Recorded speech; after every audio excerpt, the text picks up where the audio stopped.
गुथनी ले आइए रे बिटिया और गिया के बे। हरदी ले आइए रे बिटिया और गिया के बे। छोटी रे मोटी पनेरी बिटिया के लामी लामी के।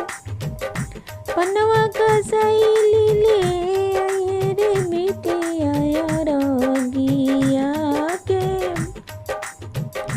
छोटी रे मोटी आइरी ने बिटिया के लामी आमी के।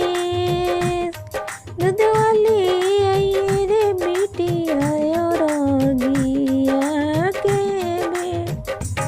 छोटी रे मोटी कमैन बिटिया के लामी के। दिया वाले आइए रे बिटिया और गिया के बे। छोटी रे मोटी तुरैन बिटिया के लामी के। सब फल वाले आइए रे बिटिया और गिया के बे।